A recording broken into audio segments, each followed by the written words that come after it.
திருவாசக தென்றல் வாழும் வாரியார் மரியாதைக்கும் போற்றுதலுக்கும் உரிய பொற்கிளி கவிஞர் சோசோமி சுந்தரம் ஐயா அவர்களை நீங்கள் அனைவரும் எழுந்து நின்று கரவொலியோடு மேடை கலப்பதில் பெருமிதம் கொள்கிறோம்.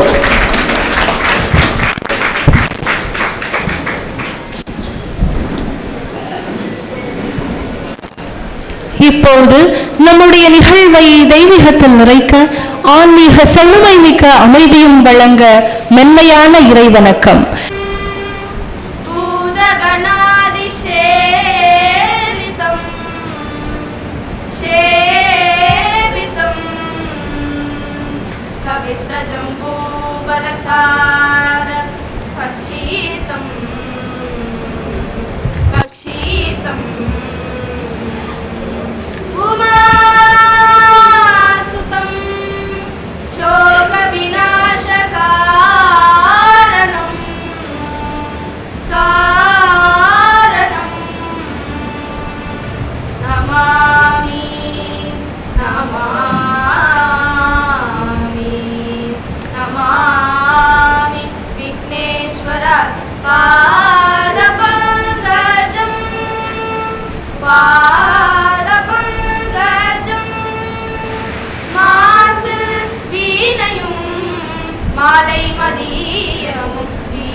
வாழ்வும் பிறக்குழைக்க வேண்டும் வேண்டும்.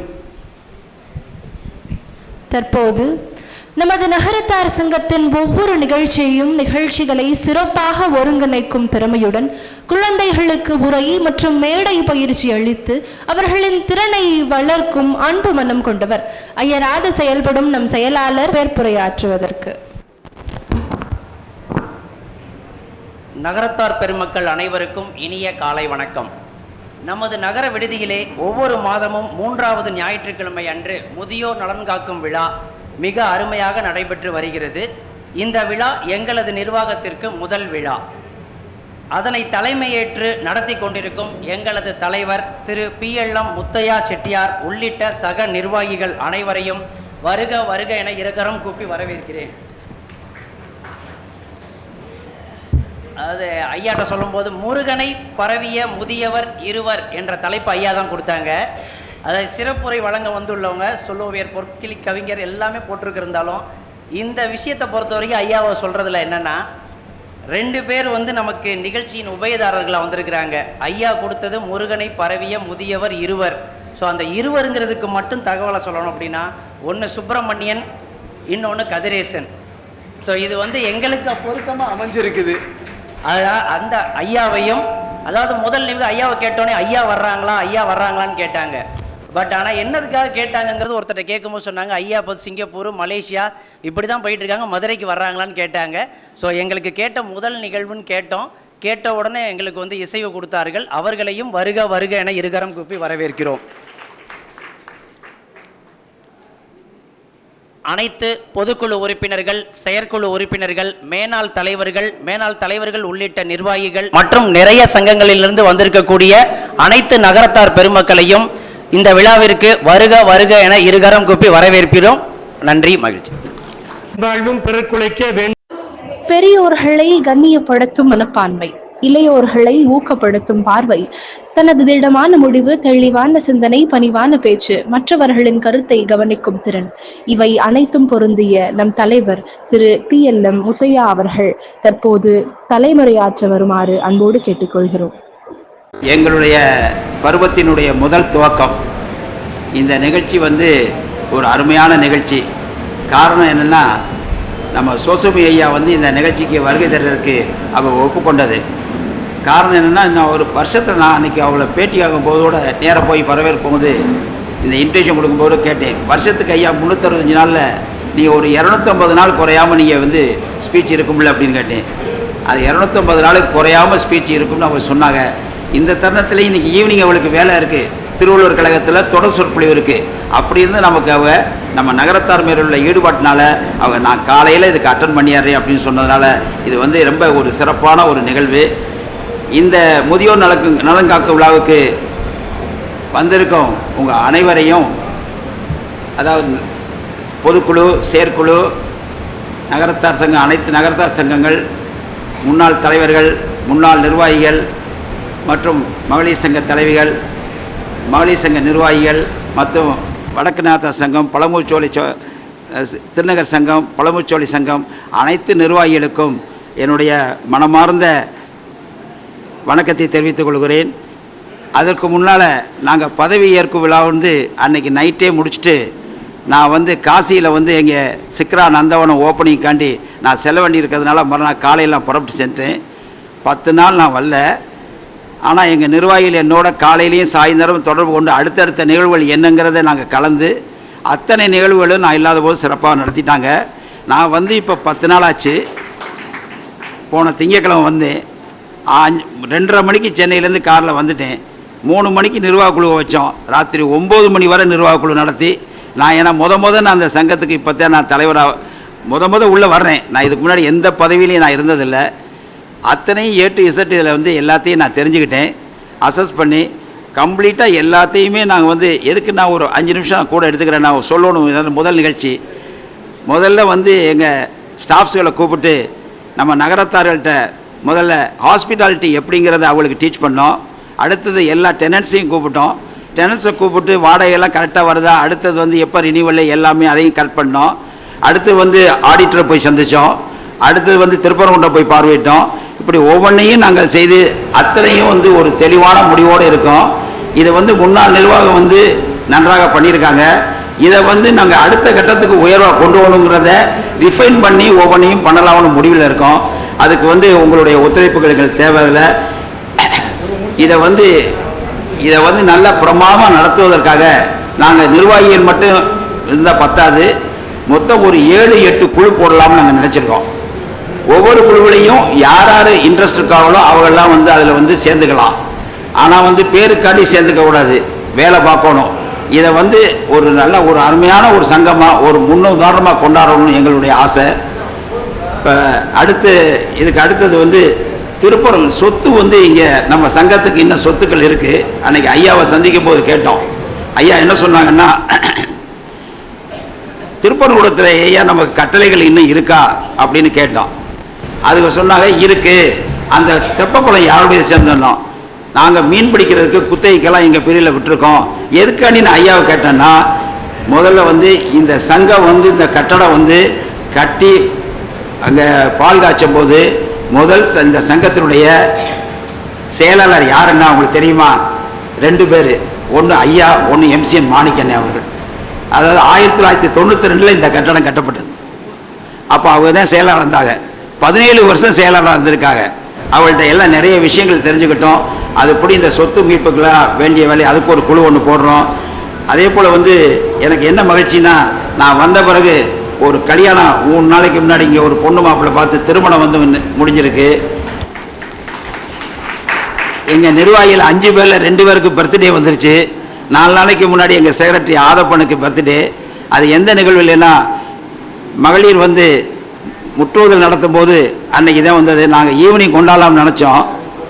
அப்புறம் நான் சொன்னேன், இந்த ஃபங்க்ஷன்லேயே வச்சு அவளுக்கு வந்து பிறந்தநாள் வாழ்த்துக்களை சொல்லி கேக்கு வெட்டினோம்.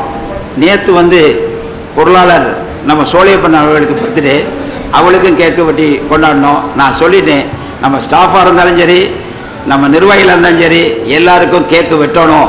நாங்கள் காசியில் அப்படி தான் பண்ணிக்கிட்டு இருக்கோம். ஏன்னா அப்படி தான் அவளை வந்து ஊக்குவிக்கணும். எல்லாம் வந்து அவளை ஊக்குவித்தாத அவங்க வந்து இன்னும் திறம்பட வேலை செய்வாங்க. இன்னும் உங்களுக்கு எல்லோரும் சொல்கிறேன், யாரும் வந்து நீங்கள் வந்து பர்த்டேயோ மற்ற எந்த ஸ்மால் இதுவோ இங்கே நம்ம சங்கத்துக்கு வந்து கொண்டாடுங்க. நாங்கள் உங்களுக்கு எல்லா சப்போர்ட்டும் பண்ணுறோங்கிறத உங்களுக்கு இந்த டயத்தில் நாங்கள் சொல்லிக்கொள்ள விரும்புகிறோம்ல. இன்னொரு குட் நியூஸ் என்னென்னா, நம்ம சங்கத்துக்காண்டி புதிய யூடியூப் சேனல் உருவாக்குறோம்.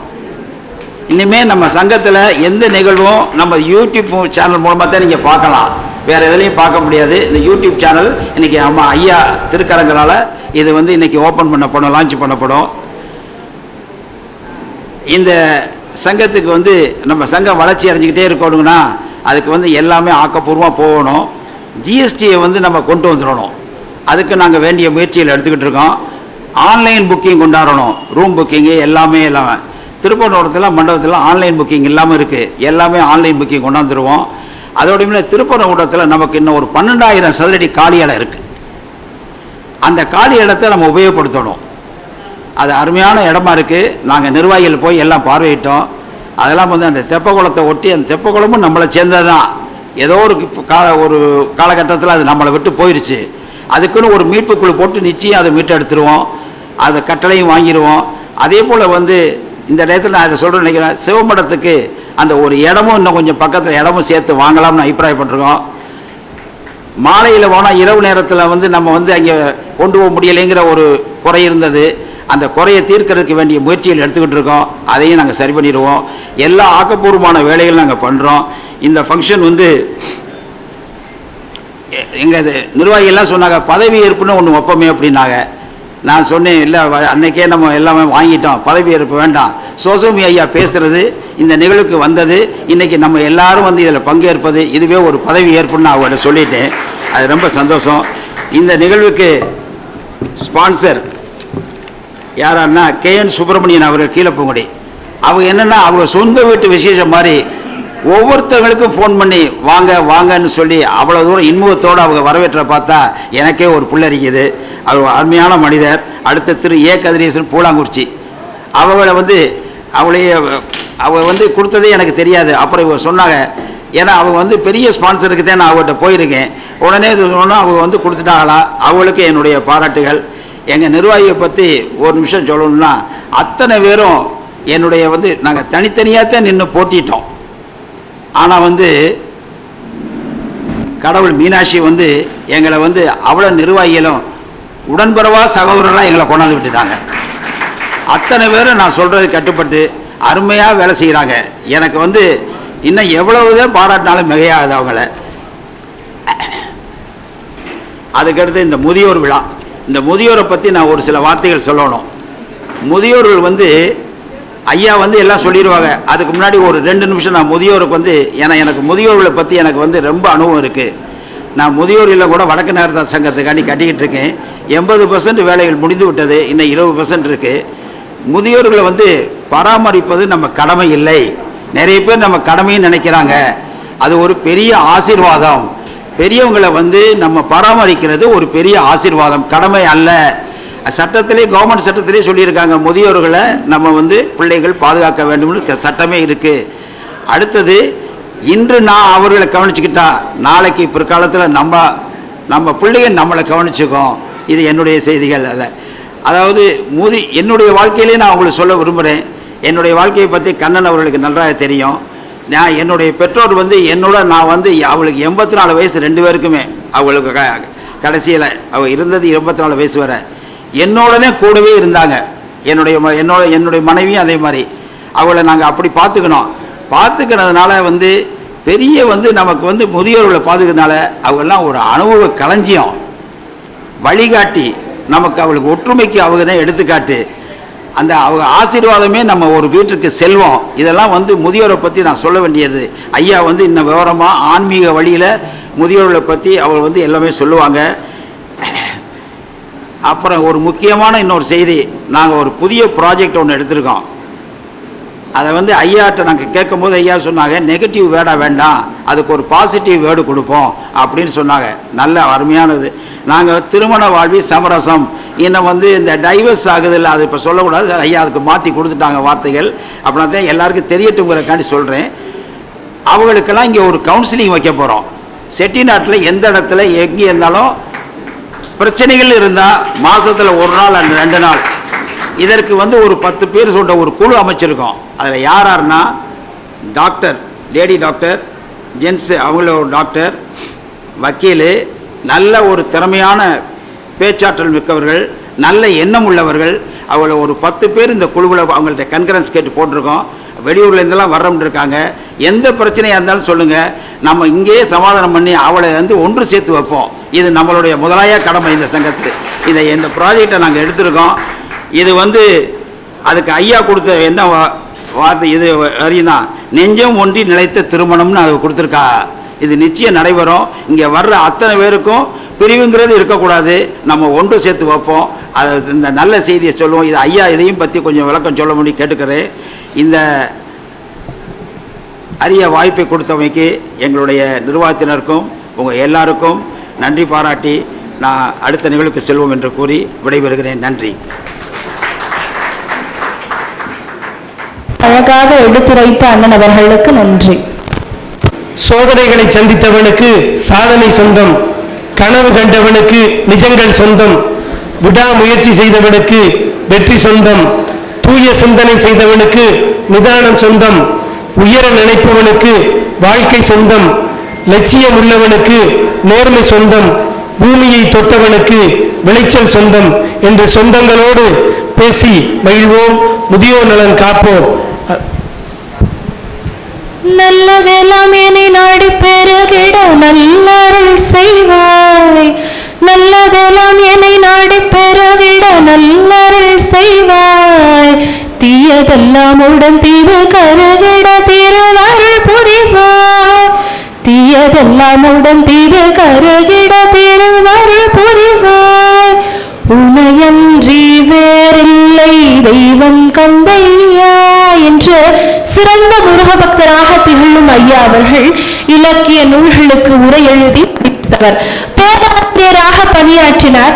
திருவாவடுதுறை ஆதீனத்தால் தமிழாகம செந்தழை செல்வர் என்ற பட்டம் அளித்து சிறப்பிக்கப்பட்டவர். ஆன்மீகத்திலும் இலக்கியத்திலும் ஆழ்ந்த ஈடுபட்டவர். நீண்ட கால சொற்பொழிவு அனுபவம் கொண்டவர். சமய குரவர்கள், சித்தர்கள், பெரிய புராணம் குறித்து தொலைக்காட்சிகளில் இன்றளவிலும் உரையாற்றி வருகிறார்.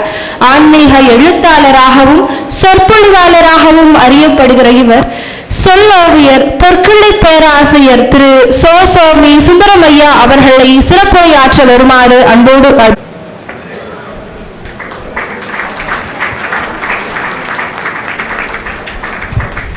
நல்ல கரவொலி கொடுங்க.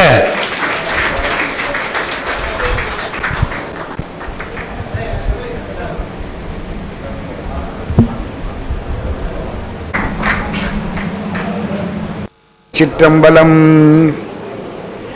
நம பார்வதி பதையே அரகர மகாதேவா. தென்னாடுடைய சிவனே போற்றி, எந்நாட்டவர்க்கும் இறைவா போற்றி.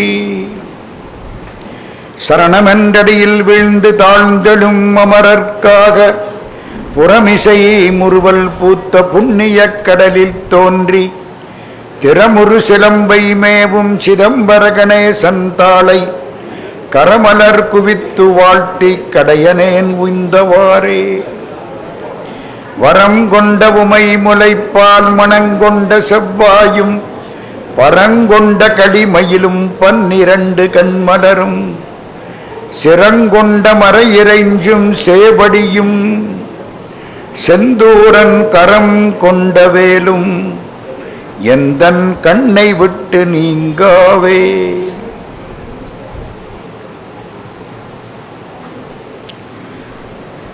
நகரத்தார் பெருமக்கள் எல்லாருக்கும் வணக்கம். ஆட்சிமார்கள் எல்லாருக்கும் அது மாதிரி 2 பங்கு வணக்கம்.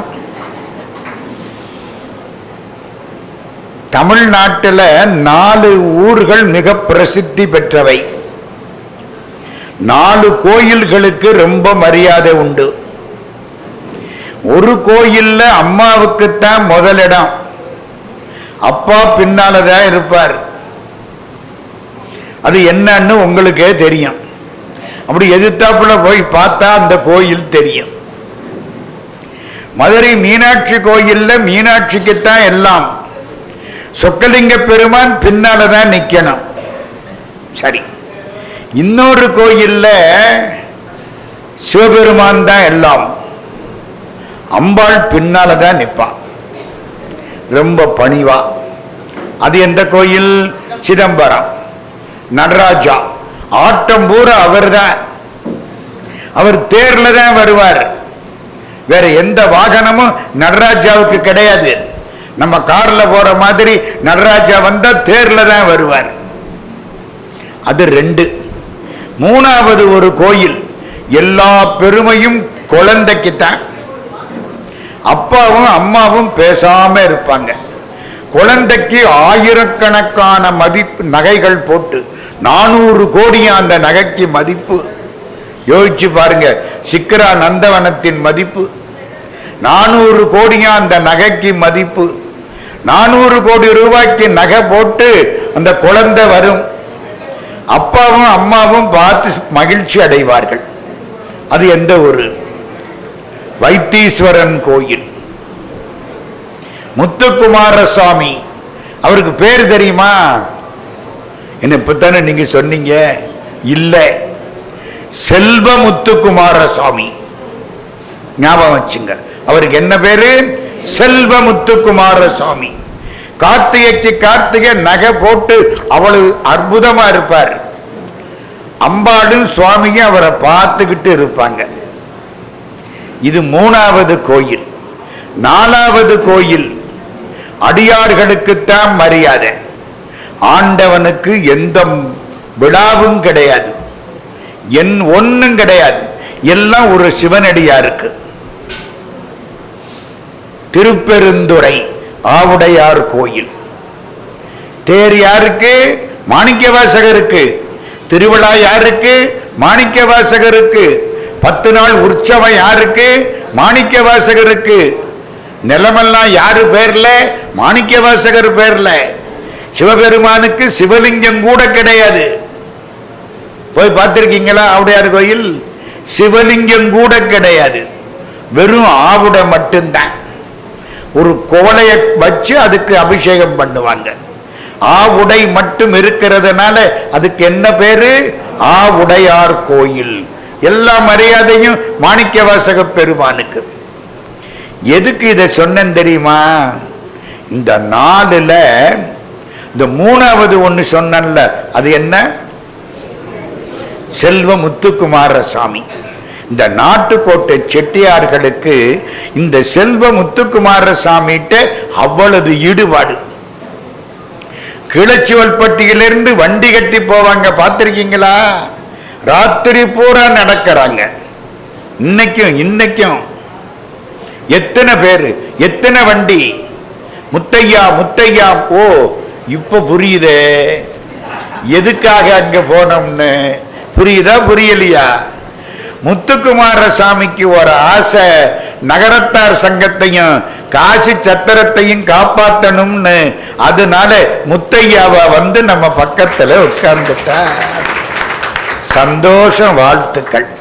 செட்டிநாட்டில் முத்தையாங்கிற பேர் ரொம்ப அதிகமா. பெரிய ஆட்கள், ஞாபகம் வச்சுங்க. பேருனால பெருசா வந்தாங்களா, பெருசா வந்ததுனால அந்த பேர் வச்சாங்களா, அது வேற விஷயம். முத்துக்குமாரசாமி போய் பாருங்க, இந்த கோயில்ல கண்கண்ட தெய்வம், மெய்கண்ட தெய்வம். அவருக்கு பேரு மெய்கண்ட தெய்வம். நாட்டுக்கோட்டை செட்டியார்கள் இன்னைக்கு செல்வ முத்துக்குமாரசாமிகிட்ட அவ்வளவு பிரியமா இருக்கிறார்கள். முதல்ல பாராட்டு யாருக்கு தெரியுமா? இந்த சங்கத்துல இதுக்கு முன்னால பதவியில் இருந்தாங்கல்ல, அவங்களுக்கு நம்முடைய மனங்கனிந்த பாராட்டுக்கள், வாழ்த்துக்கள். நல்ல செட்டு. பாகநேரி வைரவன் தானே அவர் பேரு. எனக்கு சமயத்துல பேர் மறந்து போகுது, வயசாகி போச்சா. வைரவன் செட்டியார் தலைமையில அருமையான டீம், நல்ல வேலை பார்த்தாங்க. ஒரு நிமிஷம் கூட ஓய்வில்லாம எப்ப பார்த்தாலும் ஒரு வேலை நடந்துகிட்டே இருந்துச்சு. அவர்களுக்கு 99% பாராட்டுக்கள். இப்போ பொறுப்பை எடுத்து இருக்கக்கூடிய இந்த பெருமக்களுக்கு 100% பாராட்டுக்கள். ஏன் தெரியுமா? உங்களுக்கு இன்னும் வேலை நிறைய இருக்கு. கிட்டத்தட்ட ஒரு 40 வருஷத்துக்கு முன்னால, என்னுடைய நினைப்பு சரியா இருந்தா 1989 என்னவோ, எப்ப 89 என்னவோ ஒரு ஞாபகம்.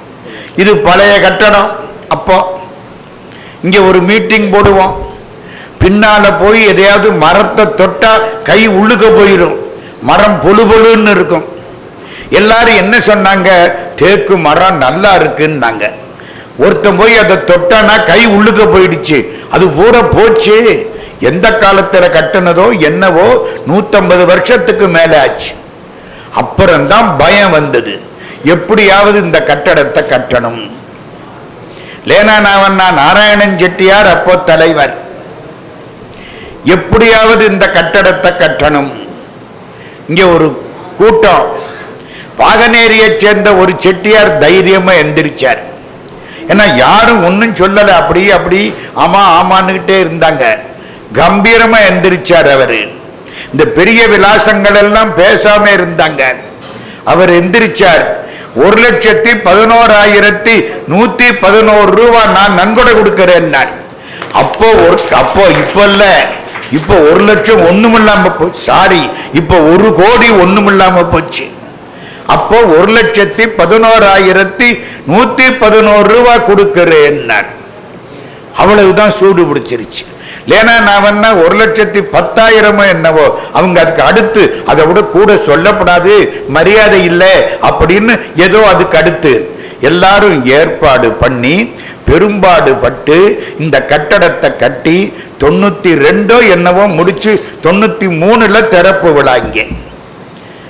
லேனானவன் அப்ப என்ன தெரியுமா சொன்னாங்க, ஒரு பொறுப்பை எடுத்துட்டோம், கொஞ்சம் பணம் பத்தல, சில பேர்த்த கடன் வாங்கினோம். எல்லாம் உண்மை. 5,000 10,000 அதெல்லாம் பெருசு. கடன் வாங்கிட்டு என்ன சொன்னாங்க தெரியுமா, வாங்கின கடனை கட்டுற வரைக்கும் நம்ம பொறுப்புல இருப்போம், கடனை கட்டி விட்டு ஒப்படைப்போம். அதுக்கப்புறம் ஒரு 3-4 மாசம் இருந்து கடனை கட்டி முடிச்சிட்டு அதுக்கப்புறம்தான் அடுத்த கமிட்டிட்ட பொறுப்பை ஒப்படைச்சான். 1993 அந்த நேரம்.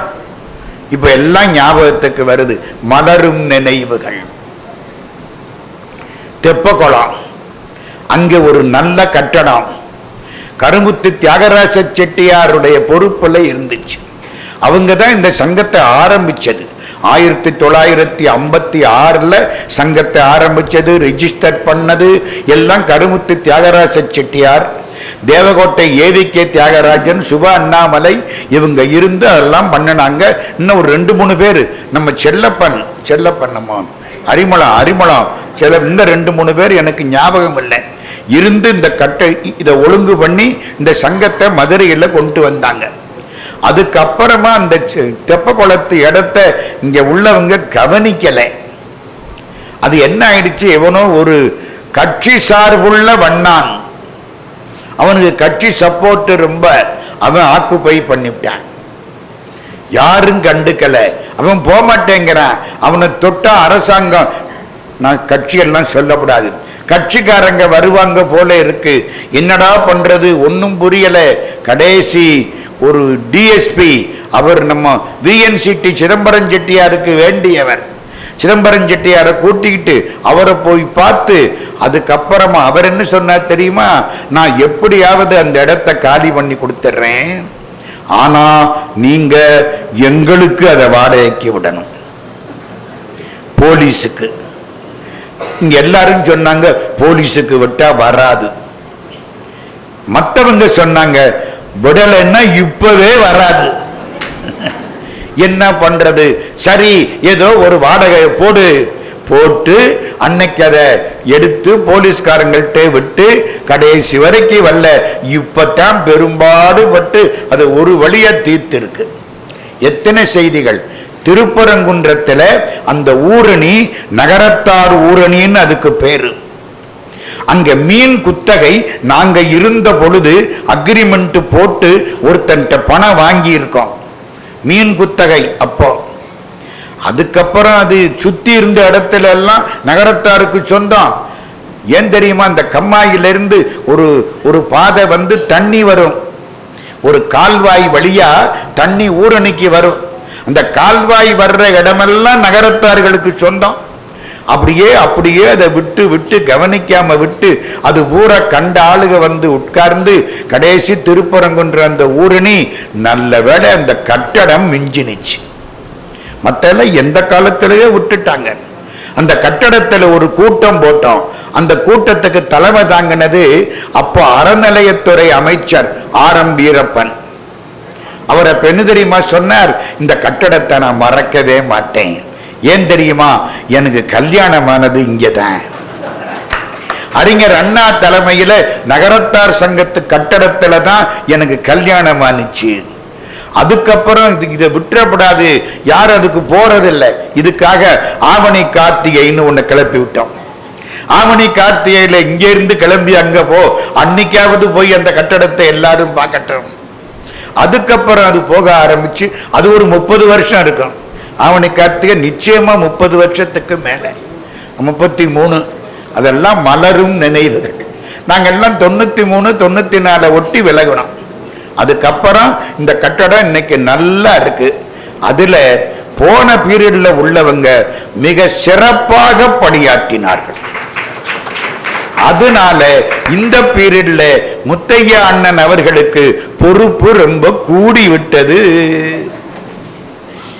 புரியுதா? நிறைய வேலை பார்க்கணும். அதுக்காகத்தான் முத்துக்குமாரசாமி உங்களை தலைவராக்கி உங்களுக்கு இணங்கின ஒரு அருமையான செட்டை உங்கள்கிட்ட கொடுத்திருக்கிறார். நம்முடைய செயலாளர் கன்றமாணிக்கம் ஆதப்பன் அவர்கள், நம்முடைய துணைத் தலைவர் கார்த்திகேயன் அவர்கள், இணை செயலாளர் பாகனேரி பிரபாகர் அவர்கள், நம்முடைய பொருளாளர் சோலையப்பன் அவர்கள், இன்னும் எல்லாரும் ஒரு நல்ல செட்டு கிடைச்சிருக்கு. காசியில கட்டடம் கட்டின மாதிரி மதுரையில ஒரு உருப்படியான வேலை செய்யப்பட வேண்டும். அது நம்முடைய பிரார்த்தனை நடக்கும். இவர்களுக்கு நம்முடைய வாழ்த்துக்கள், நம்முடைய பாராட்டுக்கள். முதியவர்கள் இதுவரைக்கும் இந்த சிந்தனையே இங்க கிடையாது. போன பீரியட்ல தான் இது ஆரம்பிச்சாங்க. இந்த முதியவர்னு ஏதோ விழா வச்சு பேச ஆரம்பிச்சிருக்கு. அவங்களுக்கு உதவி செய்யறது தொடரணும். அடுத்தது அதுக்கு போகணும். ஒரு நாள் விழா வைக்கிறோம், ஒரு நாள் பேசுறோம், அதுக்கப்புறம் விட்டுடுறோம். அவங்களுக்கு நம்மளால ஏதாச்சும் உதவி செய்ய முடியுமா அப்படிங்கிறத அடுத்தாப்புல சிந்திக்கணும். அதை விட முக்கியமானது அண்ணன் சொன்ன காரியம். நான் அமெரிக்காவுக்கு போனேன். கிட்டத்தட்ட 100 குடும்பம் கிராஸ் பண்ணிருச்சு. ஒரு பெரியவர், நம்ம செட்டியார் பெரிய ஆளு, என்னை கூட்டிக்கிட்டு போனார். இவங்கதான் எங்க சம்பந்தியினார். நான் அவரை நீங்க எந்த ஊருன்னே. சம்பந்தின்னா ஏதோ கோட்டையூர், காரைக்குடி, தேவகோட்டை, ஆறாவயலா இருக்கும்னு. அவர் நான் பொள்ளாச்சின்னார். என்னடா பொள்ளாச்சியா? அப்புறம் கேட்டா அவர் கவுண்டர். கல்யாணம் ஆயிடுச்சு. இது மகன், இது மருமகள். கிட்டத்தட்ட 100 குடும்பம் இங்கேயும் நடந்துகிட்டே இருக்கு. இனிமே கால வெள்ளத்தில் அதை நீங்க தடுக்க முடியாது. நான் உள்ளதை சொல்றேன், என்ன திட்டப்படாது யாரும்.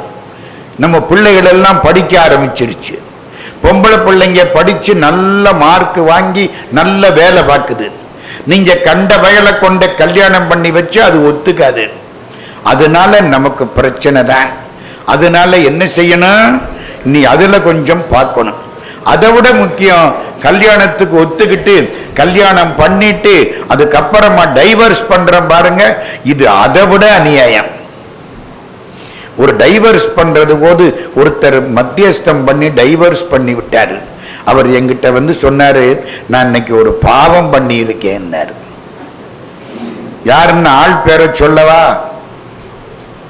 ஒரு கல்யாணம் சண்டை, நின்னாரு, பார்த்தாரு, ஒன்னும் முடியல, டைவர்ஸ்ன்ட்டு வந்துட்டாரு. வந்து கண்ணீர் விட்டாரு. நான் இன்னைக்கு ஒரு பாவம் பண்ணி இருக்கேன். பேர் என்ன தெரியுமா? ஆடிட்டர் பெரிய தியாகராஜ். ஞாபகம் வச்சுங்க. கதர் சட்டத்தான் போடுவார். காந்தியவாதி, கடுமையான ஆளு, கடுமையான ஆளு.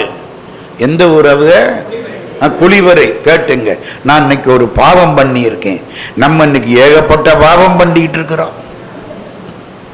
அதனால இது ஒரு நல்ல முயற்சி. எங்கேயாவது பொண்ணும் பிள்ளையும் ஒத்து வரலன்னா அதுக்கு பல காரணங்கள். முதல்ல அவங்க அப்பா அம்மாவை கூப்பிட்டு அவங்கள்ட்ட நீங்க பேசணும். இந்த போன் இருக்கு பாருங்க, இந்த ஒரு பிசாசு, நம்ம கிட்ட ஒரு பிசாசு வந்திருக்கு. இந்த பிசாசு தான் எல்லாத்துக்கும் காரணம். இவங்க முன்னால அம்மாவுக்கு பேசு, அப்பாவுக்கு பேசு, நீ வந்துரு, நம்ம பார்த்துக்கலாம். எங்க தாயாருக்கும் எங்க தகப்பனாருக்கும் 1925 கல்யாணம். 1925 கல்யாணம் ஆகி 18 வருஷம் கழிச்சுதான் நான் பிறந்தேன்.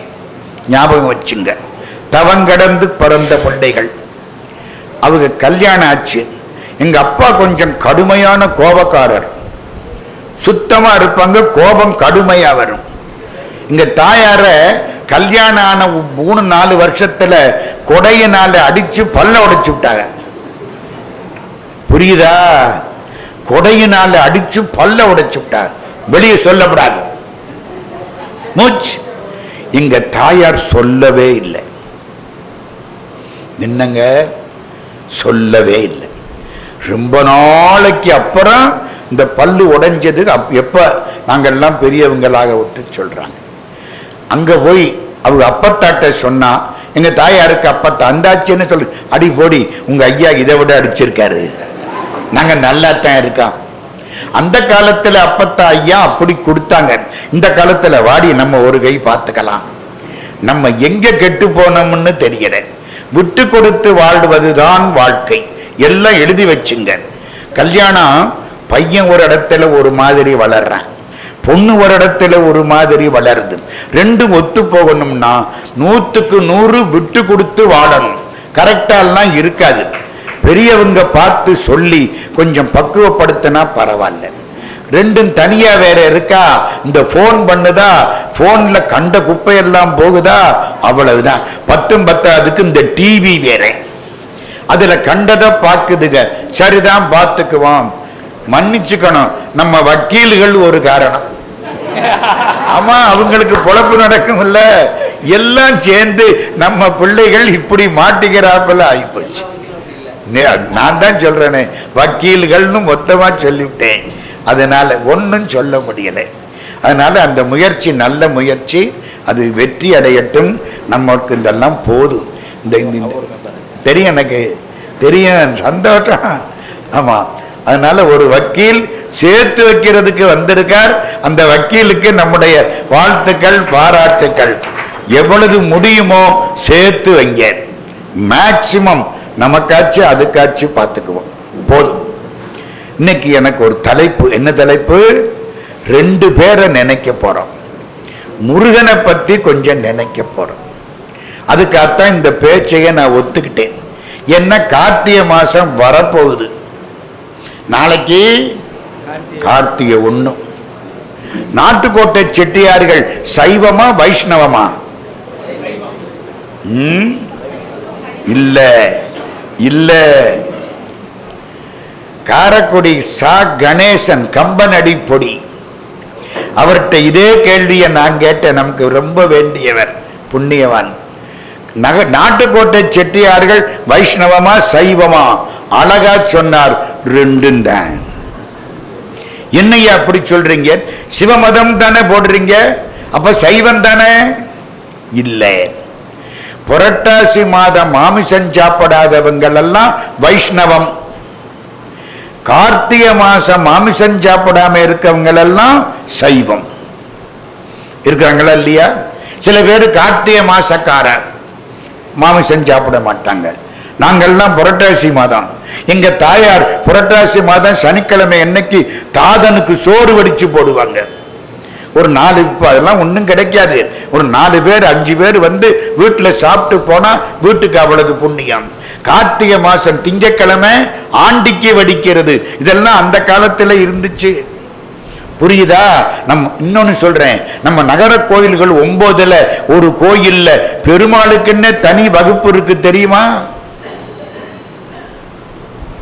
இளையாத்தக்குடி கலனிவாசல் பெருமாள் தனி வகுப்பு, 7 பிரிவில் ஒரு பிரிவு கலனிவாசல் பிரிவு. பெருமாளுக்கு தனி கோயில் இருக்கு. பெரிய கோயிலுக்கு பின்பக்கம் பெருமாளுக்கு தனி கோயில் இருக்கு. நம்ம கார்த்திகை மாசம் நாளைக்கு. அதனால இன்னைக்கு முருகனை பற்றியும் முதியவர்களை பற்றியும் கொஞ்சம் சிந்திக்கணும் அப்படிங்கிறதுக்காக ஒரு தலைப்பு கொடுத்தேன். முருகனை பரவிய முதியவர் இருவர். சரி, இந்த பேச்சு 12:30 மணிக்குள் நிறைவு பெறும். அதெல்லாம் சொல்லிவிடணும்ல முதல்ல. இப்ப நம்ம அந்த பேச்சு கொள்ள போறோம். ஒரு 7-8 நிகழ்ச்சிகள் சொல்ல போறேன். காசி ஒரு பெரியவர், அவருக்கு கிட்டத்தட்ட 78 வயசு இருக்கும். காசிக்கு போனார். அந்த காலத்துல எப்போ 1970-78 ஒட்டி வச்சுங்களேன். காசிக்கு போனார். நம்ம சத்திரத்தில் தங்கினார். அப்போ தங்கிட்டு அப்படியே கயாவுக்கு போனார். கயாவில் தான் இந்த விடுறதெல்லாம் ஒரு காய், ஒரு பூ, ஒரு கனி, ஒரு இலை, 4 இது விடணும். நான் கிட்ட 18-19 முறை போயிட்டு வந்துட்டேன் கயாவுக்கு. ஒருத்தர்கிட்ட கேட்டேன், ஐயா போன முறை இதையெல்லாம் விட்டுட்டேன், 2வது முறை போற போது கேட்டேன், இன்னும் இப்போ எதையெல்லாம் விடணும்? இப்படியே விட்டு அவ்வளவுதான், நீ இலையத்தான் சாப்பிடணும். இலையவும் விட்டீன்னா அதையும் சாப்பிட முடியாது. முதல்ல என்ன விட்டியோ அதையே விடுன்ட்டாரு. வசதியா போச்சு. விடுறமா இல்லையா? ஒரு சில பேர் வேப்பம் பழத்தை விடுறது என்னமோ தினம் சாப்பிடுற மாதிரி. தேவகோட்டையில் ஒரு செட்டியார் வாழை இலையை விட்டுட்டார். தெரியுமா? எந்த வீட்டுக்கு போனாலும் செட்டியார் பிளேட்டை தூக்கிட்டு போவார். கல்யாணத்துக்கு வாழை இலையில சாப்பிட மாட்டார். பெரிய ஆளு, கோடீஸ்வரன். காளையார் கோயில் திருப்பணி பண்ணினவர், ராமேஸ்வரம் ராஜகோபுரம் கட்டினவர். சும்மா இல்ல. ALAR இல்ல அவர் அப்புறம் சோமத்தட்டியாடைய அப்பா. அவருக்கு பேர் என்ன தெரியுமாப்ப? ராமசாமி செட்டியார். நம்மெல்லாம் அந்த காலத்தில் செட்டின்னு தான் போட்டோம். நம்ம யசோகுடி மாலாம் எடுத்து பாருங்க, ராமசாமி செட்டி மகன் முருகப்ப செட்டி, அப்படித்தான் இருக்கும். 6 விகுதி கிடையாது, செட்டி தான் இருக்கும். அவருக்குத்தான் முதல்ல 6 விகுதி வந்துச்சு. யாருக்கு? இந்த ராமசாமி செட்டியாருக்கு. நகரத்தார்கள்ல அவருக்குத்தான் 6 விகுதி. தெரியுமா உங்களுக்கு? பாஸ்கர சேதுபதின்னு ராமநாதபுரத்தில் ஒரு ராஜா. பாஸ்கர சேதுபதி யார் தெரியுமா? விவேகானந்த சுவாமிய அமெரிக்காவுக்கு அனுப்புற பொழுது பெரும்பணம் கொடுத்தவர். பெரும்பணம்னா எவ்வளவு ரூபா? 500 ரூபா. என்ன சிரிக்கிறீங்க? 1893 500 ரூபா. இன்னைக்கு இல்ல, 750 ரூபா 1500 பேர் சேர்ந்து கொடுத்தாங்களாம். ஆளுக்கு 6 ரூபா கொடுத்திருக்காங்க. 1500 பேர் சேர்ந்து 750 ரூபா கொடுத்தாங்களாம். பாஸ்கர சேதுபதி மகாராஜா 500 ரூபா கொடுத்தாராம். 1250 ரூபாயை வச்சு விவேகானந்த சுவாமியை அமெரிக்காவுக்கு அனுப்பிச்சாங்க. அவர் பாஸ்கர சேதுபதி மகாராஜா. அவரு சின்ன பையனா இருக்கார். ஒரு 18-19 வயசு இருக்கும். தேவகோட்டை ராமசாமி செட்டியார்கிட்ட வந்து கொஞ்சம் பணம் கடன் கேட்டிருக்கார். எங்க அப்பா தரமாட்டேங்கிறாரு. மகாராஜா அவங்க அப்பா, ராமநாதபுரம் சமஸ்தானம், தரமாட்டேங்கிறாரு. கொஞ்சம் செலவுக்கு பணம் வேணும். எவ்வளவு பணம் வேணும்? 3 லட்சம் ரூபா வேணும். எப்ப?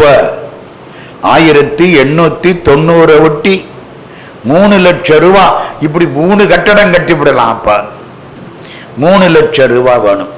செட்டியார் கொடுத்துட்டார். அவரை நம்பி முடிஞ்சு போச்சு. ராஜாவுடைய அப்பா பெரிய ராஜா காலமாயிட்டார். இந்த ராஜா பட்டத்துக்கு வரணும். யாரு? பாஸ்கர சேதுபதி பட்டத்துக்கு வரணும். தாயாதி ஒருத்தன் கோர்ட்டில் போய் கேஸ் போட்டான். பாஸ்கர சேதுபதி பட்டத்துக்கு வரக்கூடாது. ஏன்னா இவர் ஊதாரி, பணத்தை பூரா வேட்டு விட்டுருவார், வரக்கூடாது. ஏன் இப்படி சொல்றேன்? தேவகோட்டையில் ராமசாமி ALAR ராமசாமி செட்டியார்கிட்ட நிறைய பணம் கடன் வாங்கி கண்ட வகையில் செலவழிச்சு விட்டாரு. அதனால கூப்பிடு செட்டியாருன்ட்டான். வெள்ளக்கார ஜட்ஜு. செட்டியாரை கூண்டுல ஏற்றி விட்டாங்க. ஏஆர் ராமசாமி செட்டியார் கணக்கெல்லாம் கொண்டாண்டாமே. என்ன கேட்டான் தெரியுமா? நீ இவருக்கு கடன் கொடுத்தியான்னு கேட்டான். யோசிச்சாரு, என்னமோ பிரச்சனை ஆகியிருக்கு. இல்லைன்ட்டார். அவன் என்ன சொன்னான்? எதிராளி கடன் கொடுத்திருக்காரு, பணம் கணக்கில் இருக்கு, நீங்க கணக்கை எடுத்து பாருங்க. கணக்கை எடுத்து பார்க்கறாங்க. கணக்கில் என்ன எழுதியிருக்கு தெரியுமா? அன்னைக்கு சொந்த செலவுக்கு ராமசாமி செட்டியார் எடுத்துக்கொண்டதுன்னு எழுதி வச்சிருக்காரு. ராஜாவுக்கு கொடுத்ததுன்னு எழுதல, ராஜா மகனுக்கு கொடுத்ததுன்னு எழுதல. கொடுத்தது உண்மை. சொந்த செலவுக்கு எடுப்பு டிராயிங்ஸ் எழுதி வச்சிருக்காரு. என்ன பண்ணா? தீர்ப்பு ராஜா பாஸ்கர சேதுபதிக்கு ஜெயிச்சு போச்சு. பாஸ்கர சேதுபதி மகாராஜாவாயிட்டாரு. தேவகோட்டையில வட்டானம் ரோட்டில் ஒரு வீடு, இப்ப லக்ஷ்மி பேலஸ்ன்னு அதுக்கு பேரு. அங்கதான் ராமசாமி செட்டியார் இருந்த இடம். அந்த இடத்துல 10 பேரோட உட்கார்ந்து இருக்கிறாரு. பாஸ்கர சேதுபதி மகாராஜா வந்து இறங்கிட்டாரு. உள்ள ஓடி வந்தார். இவர் காலில் விழுந்தார். அப்பான்னாரு. எல்லாம் அரண்டே போனாங்க. என்னடா அப்பாங்கிறாரு, என்னமோ ஏதோ நம்ம தான் கற்பனை குதிரை ஓட்டி விட்டுருவோமே, என்னமோ ஏதோ. காலில் விழுந்து அப்பா என்னன்னாரு. எங்க அப்பா கொடுத்த அந்த சொத்து எனக்கு வர்றதுக்கு நீங்க தான் காரணம், அதனால நீங்க தான் எனக்கு அப்பா. உங்களுக்கு 23.5 கிராமம் 23.5 கிராமம் உங்க பொறுப்புல விடுறேன். அந்த காலம்ங்க 1890 ஒட்டி. நீங்க அதுக்கு ஜமீன்தாரா இருக்கணும், வரி வசூல் பண்ணி எனக்கு தரணும். 1. 2, உங்க பேர் என்ன? ராமசாமி செட்டி. அப்ப அப்படித்தான். இனிமே நீங்க செட்டின்னு போடக்கூடாது, மரியாதை 6 விகுதி சேர்த்து சிறப்பாக செட்டியார்னு போடணும். ராமசாமி செட்டிங்கிறது நீங்க மட்டுமல்ல, உங்க இனத்தார் எல்லாரும் 6 விகுதி சேர்த்து செட்டியார்னு போடணும். ராஜா சார் அண்ணாமலை செட்டின்னு அவர் கையெழுத்து போடுவார்.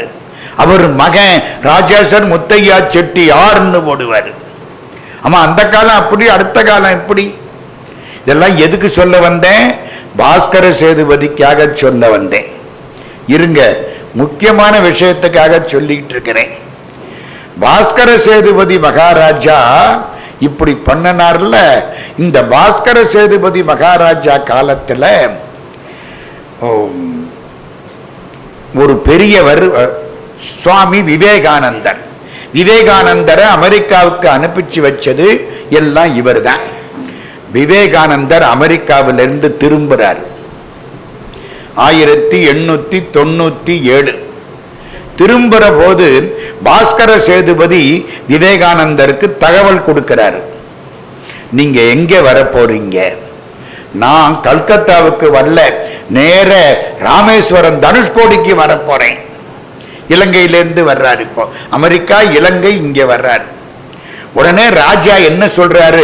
நீங்கள் ராமேஸ்வரத்தில் வந்து தரையில் கால் வைத்து இறங்க கூடாது. வம்பா இருக்கு.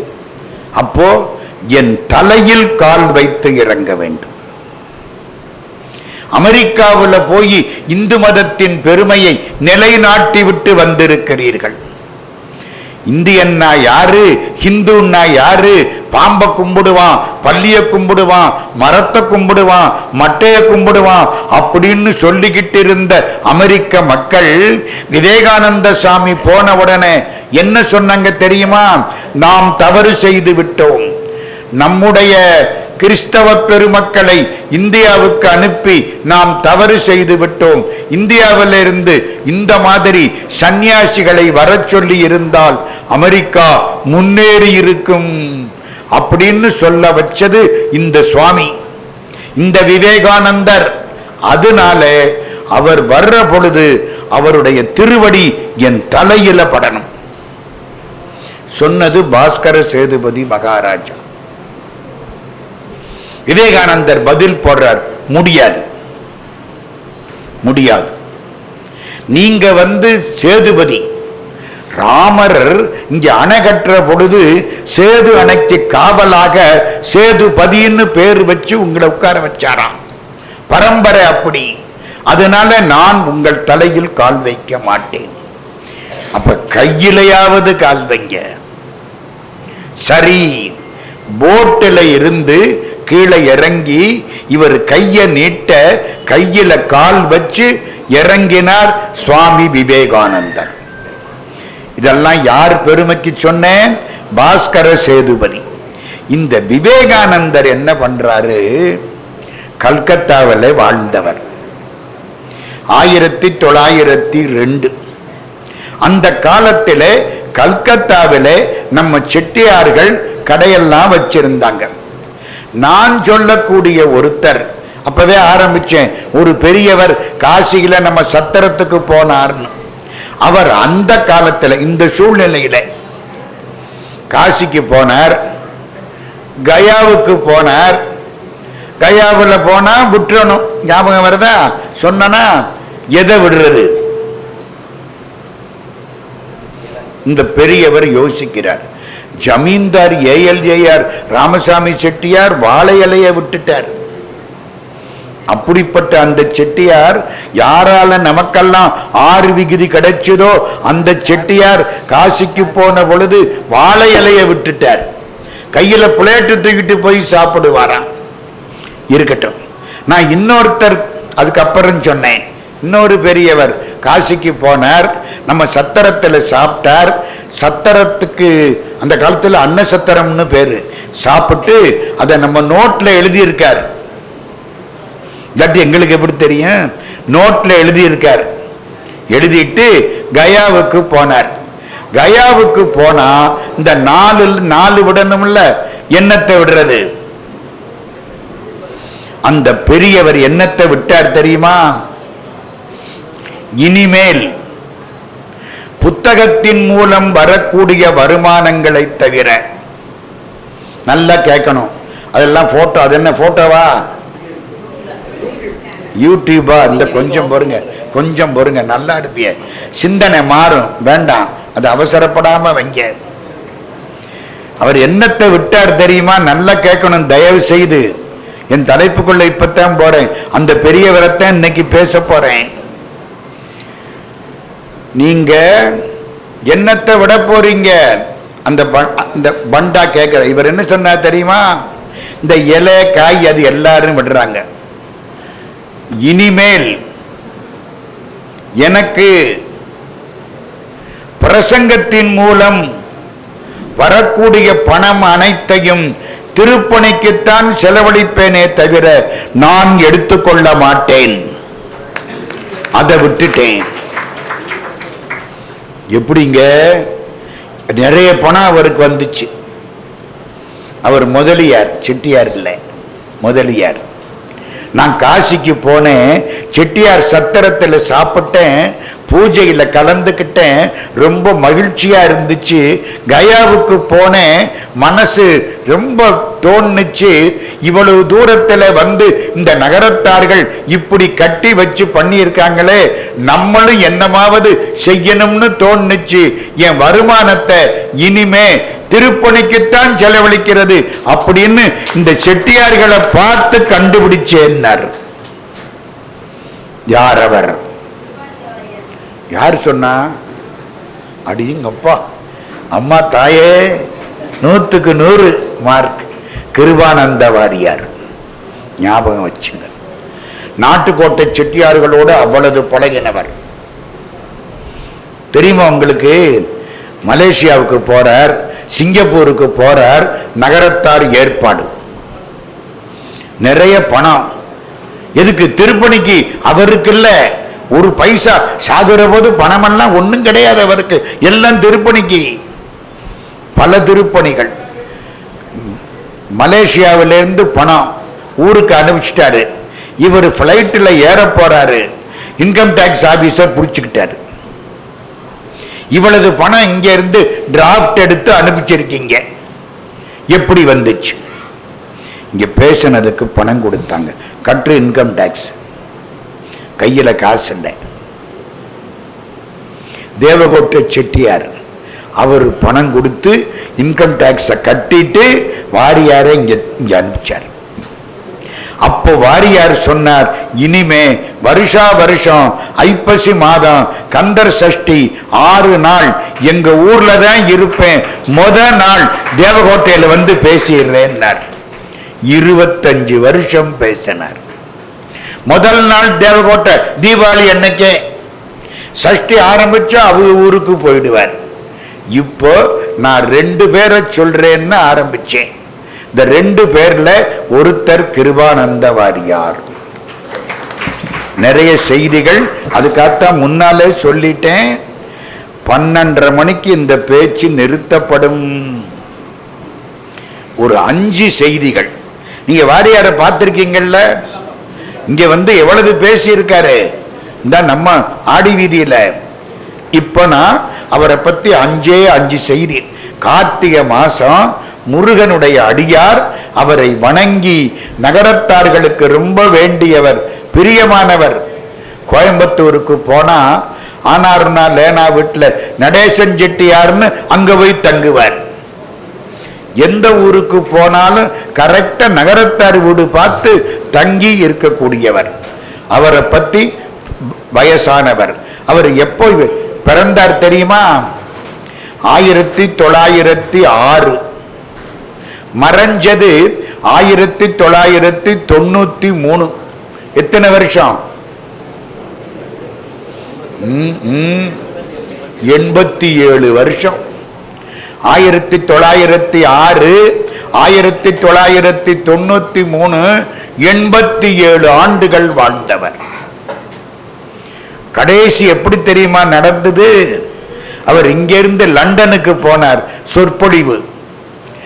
அப்போ உடம்பு சரியில்லை, வயிறு ஊதி போச்சு, நடக்க முடியல, சேர்ல வச்சு தூக்கிக்கிட்டு போனாங்க. பிளைட்ல அப்படியே வச்சு லண்டனுக்கு போயாச்சு. லண்டன்ல சொற்பொழிவு முடிஞ்சது. சுவிட்சர்லாந்து போகணும், முடியாது, வேண்டாம், கேன்சல் பண்ணுட்டார். இப்ப என்ன செய்யலாம்? இந்தியாவுக்கு திரும்பி போ. அங்கிருந்து பம்பாய்க்கு வந்தாச்சு. பம்பாயிலிருந்து சென்னைக்கு வரணும். பம்பாயில பிளைட்ல ஏற்றி உட்கார வச்சுட்டாங்க. பக்கத்துல துணைக்கு ஒருத்தர். அவர் கேட்கிறார், காப்பி சாப்பிடலாமா? இல்ல, சென்னைக்கு போய் பூஜை முடிச்சுத்தான் காப்பி. பூஜை முடிக்காம பல்லுல தண்ணி கூட படக்கூடாது. முடிஞ்சது. அப்படியே உட்கார்ந்து இருக்காரு. பம்பாயிலிருந்து பிளைட் வந்துகிட்டே இருக்கு சென்னைக்கு. பிளைட்டை கீழே இறக்குறாங்க, கொஞ்சம் அனௌன்ஸ் பண்றாங்க. இப்ப பாருங்க, திருப்பதி கோபுரம், தங்க கோபுரம் தெரியும். அந்த காலத்தில் அப்படியெல்லாம் பண்ணியிருக்காங்க. திருப்பதி தங்க கோபுரம் தெரியும். இதெல்லாம் எப்ப? 93, 93. இந்த கட்டடம் கட்டி முடிச்ச வருஷம் 93. இறங்குறார், தெரியுது. எல்லாரும் திருப்பதி பெருமாளே, வெங்கடேசா, கோவிந்தா எல்லாரும் கும்பிடுறாங்க. வாரியார் அப்படி பார்க்கிறார். அந்த பக்கம் திருத்தணி மலை தெரியுது. திருத்தணி முருகன் வழித்துணை வருவான். கடைசி துணைக்கு அவன் தான் வருவான், வேற ஒண்ணு வராது. திருத்தணி முருகன் வழித்துணை வருவான். இந்த இடத்துக்கு வந்த உடனே 2 மயிலை பார்த்தேன். ஐயா அதுக்கு விளக்கம் கொடுத்தாங்க. இருக்கா? 2 மயில் இருக்கா? எங்க தேவகோட்டையில தண்ணீர் பந்தலார் விட்டு கண்ணப்ப செட்டியார்னு ஒருத்தர், நான் பேரையே சொல்றேன், அவர் பிள்ளையார்பட்டி கோயில், தண்ணீர் பந்தலார் வீடு கண்ணப்ப செட்டியார்னு பேரு. நம்ம முத்துப்பள்ளம் செட்டியாருடைய அண்ணன். நம்ம கண்ணப்ப செட்டியார் இருக்காங்களே, அவங்களுடைய பெரியப்பா. கடைசி சாக போறார். பெரிய கூட்டம், எல்லாரும் நிக்கிறாங்க. இப்படி படுத்து கிடக்கிறார், முழிக்கிறார். முருகா, மயில் வந்துருச்சு.